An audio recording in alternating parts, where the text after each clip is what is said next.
آج میں تمہیں ایک ایسا عمل بتاؤں گا جو رزق کو کھینچ کر تمہارے قدموں پر ڈال دے گا. کروڑوں پتی لوگ بھی تمہاری قسمت پر رشک کریں گے. حضرت سیدنا علی المرتضیٰ شیر خدا کرم اللہ وجہ الکریم نے فرمایا جس انسان کا ایمان مضبوط ہو اللہ تعالیٰ اسے زندگی میں کبھی بھی بھوکا نہیں رکھے گا. جس انسان کا ایمان مضبوط ہو، اللہ پر یقین پختہ ہو، اللہ تعالیٰ اسے زندگی میں کبھی بھی بھوکا نہیں رکھے گا. اس لیے میں کہتا ہوں زندگی کو ضرورت سمجھ کر گزارو، خواہش سمجھ کر مت گزارو. ضرورت اللہ تعالیٰ کٹے ہوئے ہاتھوں کی بھی پوری کر دیتا ہے اور خواہشیں بادشاہوں کی بھی ادھوری رہ جاتی. اللہ تعالیٰ خواہشیں بادشاہوں کی بھی پوری نہیں کرتا. اس وقت دوڑ اس بات کی بالکل نہیں ہے کہ ہمارے پاس کھانے کے لیے روٹی نہیں.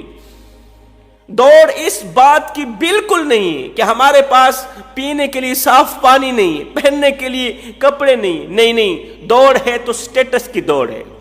اس وقت کی دوڑ ہے تو صرف شہرت کی، مال و دولت اکٹھا کرنے کی، چاہے وہ حلال کے راستے سے آئے، چاہے مال حرام کے راستے سے آئے، چاہے رزق حلال کے راستے سے آئے، حرام کے راستے سے آئے. ہمیں صرف دولت چاہیے. آج کی دوڑ صرف اور صرف پیسہ کمانے کی ہو رہی ہے، سٹیٹس کی ہے، مقام و مرتبے کی ہے. آج کا انسان کہتا ہے فلاں شخص اتنی بڑی کرسی پہ بیٹھ گیا، فلاں شخص کو اللہ تعالی نے اتنا بڑا مقام عطا کیا، مجھے کیوں نہیں کیا؟ وہ شخص جو 2 ٹکے کا نہیں ہے، اس کی شکل دیکھو، اتنے بڑے اقتدار کی کرسی پر اللہ نے بٹھا دیا، مجھے کیوں نہیں بٹھایا؟ اب اس شخص کو اقتدار کی کرسی سے اتارنے کے لیے، مقام و مرتبے والی کرسی سے اتارنے کے لیے یہ شخص موت کے منہ میں ہاتھ ڈالنے کے لیے تیار ہو جاتا ہے. حالانکہ اس مسکین کو یہ پتہ نہیں ہے کہ عزت میرے اللہ کے ہاتھ میں ہے. اللہ جسے عزت دے دے، ساری کائنات مل کر بھی اسے بے عزت نہیں کر سکتی. آج اگر لوگ اس کی تعریف بیان کر رہے ہیں، اگر اسے اللہ نے رزق وسیع عطا کیا، اگر اللہ نے اسے شہرت دی ہے، مقام و مرتبہ دیا ہے، آج اگر لوگ اس کی تعریف بیان کر رہے ہیں تو یہ اس کا کوئی اپنا کمال بالکل نہیں ہے، یہ تو خاص کر میرے اللہ تعالیٰ کی رحمت ہے نا. اگر انسان کو صرف پیٹ کی بھوک ہو تو انسان روزہ بھی رکھ سکتا ہے، اور روزہ بھی 8 پہر کا رکھ سکتا ہے، اور جب روٹی ملے، کھانا ملے تو یہ بھوک مٹ بھی جاتی ہے. اگر انسان کو پیٹ کی بھوک ہو تو روٹی کھانے کے بعد یہ بھوک مٹ جاتی ہے.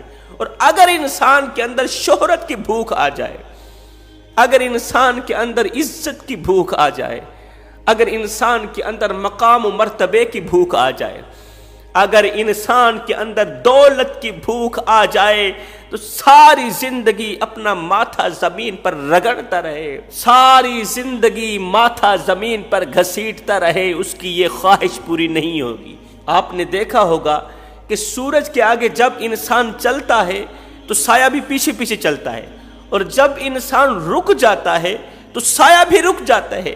یہ اس بات کی دلیل ہے، یہ اس بات کی علامت ہے کہ جب انسان دین کے راستے پہ چلتا ہے، جب انسان اللہ کی طرف تیزی سے دوڑتا ہے تو اللہ تعالیٰ اس کے پیچھے ساری کائنات کو تیزی سے لگا دیتا ہے، ساری دنیا کو اس کے پیچھے پیچھے لگا دیتا ہے اور تیزی سے لگا دیتا ہے. مال کو، دولت کو، شہرت کو، معرفت الہی کو، خشیت الہی کو اللہ تعالیٰ اس کے پیچھے پیچھے لگا دیتا ہے. کس کے پیچھے؟ جو انسان دین کی طرف تیزی سے دوڑتا ہے، جو انسان اللہ کی طرف تیزی سے دوڑتا ہے. مدینے کی سرزمین پر ایک یہودیہ عورت رہا کرتی تھی.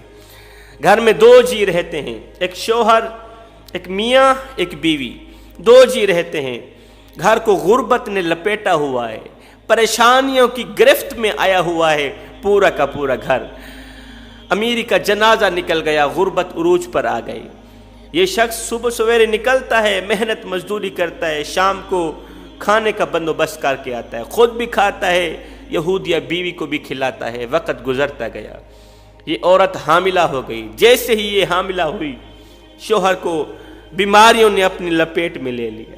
شوہر ایک مہلک اور خطرناک بیماری میں گرفتار ہو گیا، اس قدر گرفتار ہوا کہ باہر نکلنے کو کوئی راستہ ہی نہ ملا۔ جس دن بچہ پیدا ہوا اسی رات اس عورت کے شوہر کا انتقال ہو گیا۔ بچہ پیدا ہوا، باپ کا انتقال ہو گیا، باپ اس دنیا فانی سے رخصت ہو گیا۔ اس دور کے یہودیوں کے مذہب کے مطابق، ان کی شریعت کے مطابق اس کی تدفین کی گئی۔ تدفین کے چند دن بعد یہ عورت بھوکی تھی، کھانے کو کچھ نہیں مل رہا تھا، پینے کو کچھ نہیں مل رہا تھا، شوہر کا آسرا تھا وہ بھی ختم ہو گیا، اب کھانے پینے کو کچھ نہیں۔ یہ عورت اپنے ننھے سے بچے کو اٹھا کر اپنے خاندان کے ایک مالدار کے پاس گئی، جا کر بھیک مانگا، کہا 3 دن کی بھوکی ہوں، میں نے کچھ کھایا نہیں ہے، میرا بچہ بھوکا ہے، دودھ نہیں ہے اسے پلانے کو، مجھے کھانے کو کچھ مل جائے۔ یہ عورت خوبصورت تھی، اللہ نے اسے بڑے ہی حسن سے نواز رکھا تھا۔ اس مالدار یہودی نے جب اس کا چہرہ دیکھا تو کہا کہ تو میری پیاس بجھا دے، میں تیری پیاس بجھا دیتا ہوں، تو میری بھوک مٹا دے، میں تیری بھوک مٹا دیتا ہوں۔ اس مالدار نے اس کے ساتھ گناہ کیا، اسے راشن پانی دے دیا۔ اب اس عورت کو جب بھی کسی چیز کی ضرورت پڑتی، راشن پانی کی ضرورت پڑتی تو یہ اسی مالدار کے پاس جاتی، اس کی اگر طلب ہوتی گناہ کرنے کی وہ گناہ کر لیتا، اسے راشن پانی دے دیتا۔ وقت گزرتا گیا، انہی دنوں میرے کریم نبی کی مدینے کی سرزمین پر شہرت عروج پر آئی۔ کریم آقا کی شہرت پھیلتی گئی، پھیلتے پھیلتے اس عورت نے جب سنا مدینے کی سرزمین پر محمد نام کا ایک شخص آیا ہے، میں نے سنا ہے اس کے دروازے پر اگر دشمن بھی چلا جائے تو خالی ہاتھ واپس نہیں جاتا۔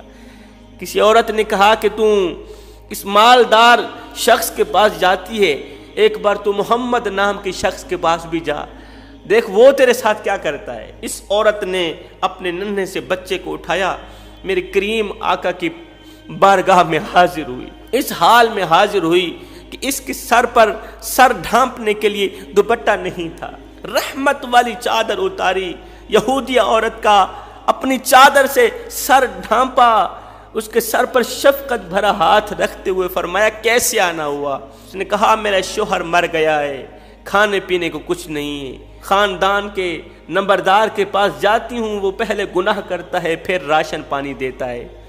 میرے کریم نبی نے اسے ایک بکری عطا کی، کہا بکری لے جاؤ، اسے پالو، ساتھ میں تمہیں 2 لفظ دیتا ہوں، یا حیو یا قیوم یا جلیل یا کریم پڑھتی رہنا۔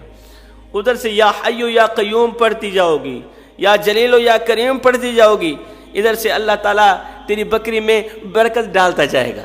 یہ ہر 6 مہینے بعد 4 بچے جنے گی، 4 بچے بڑے ہوں گے، پھر انہی میں سے 4 بچے ہوں گے، ہر 6 مہینے بعد۔